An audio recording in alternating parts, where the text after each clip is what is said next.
તો મેં મારા પાછલા વિડીયોમાં વાતચીત કરી હતી કે વિક્રમ ઠાકોરનો હવે પોતાની ફિલ્મોની સ્ટોરી બદલવાનો ટાઈમ આવી ગયો, એટલે થોડો એક્સપેરિમેન્ટ કરતો રહેવો પડશે પોતાની ફિલ્મની સ્ટોરીને લઈને. તો હવે આપણે એવી ફિલ્મોની વાત કરીશું જેમાં વિક્રમ ઠાકોરે સ્ટોરીઓમાં એક્સપેરિમેન્ટ કર્યો.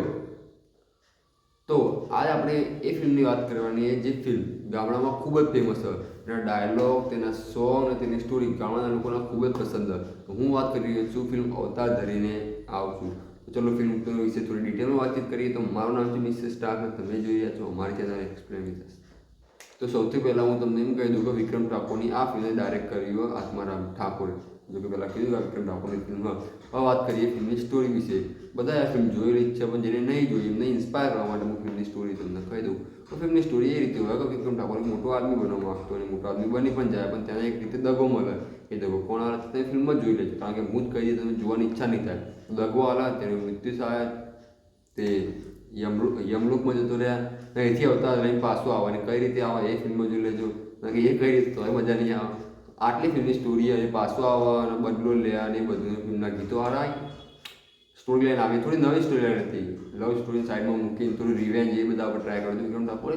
આ ફિલ્મ લોકોને પસંદ આવી હતી, એટલે મેં કીધું ને ફિલ્મનો રિસ્પોન્સ પણ સારો મળે તો હજી સુધી ફિલ્મ લોકોને પસંદ આવે. જે પણ એ ફિલ્મ જોવો તમે IMDb પર રેટિંગ જોવો 9ની રેટિંગ 10માં ખૂબ જ સારું કહેવાય. વિક્રમ ઠાકોરની બધી ફિલ્મોની રેટિંગ તો સારી જોઈએ, પણ આ ફિલ્મની બધા પરથી સારી 8.5 ઉપર રેટિંગ હોય એટલે સારું કહેવાય. તો આ ફિલ્મમાં તમને વિક્રમ ઠાકોર સાથે કોમલ ઠક્કર અને પ્રશાંત બારોટ પણ જોવા મળશે.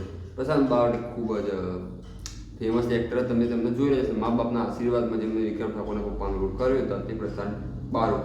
તેમને આ ફિલ્મમાં પણ વિક્રમ ઠાકોરના પપ્પાનો રોલ નિભાવ્યો. તે દરેક ફિલ્મમાં જેમાં વિક્રમ ઠાકોરના પપ્પાનો રોલ નિભાવે એમને આપો તેમાં ખૂબ સારી રીતે રોલ નિભાવે, બધા સારી રીતે એક્ટિંગ પણ કરીએ. વાત કરીએ ગીતોની, જેમ કે મેં પહેલાં જ કહ્યું કે વિક્રમ ઠાકોરના ગીતો સારા આ ફિલ્મમાં. એ દરેક વિડીયોમાં હું કહું છું કે જાણે ગીતોની વાત આવે ત્યારે જોવાની જરૂરત નહીં. વિક્રમ ઠાકોરના દરેક ગીત સારા હોય. હું તો લખવાવાળાને ધરને માનું એટલે લખવા વિક્રમ ઠાકોરના ગીતો બધા ખૂબ જ સારી રીતે લખવા.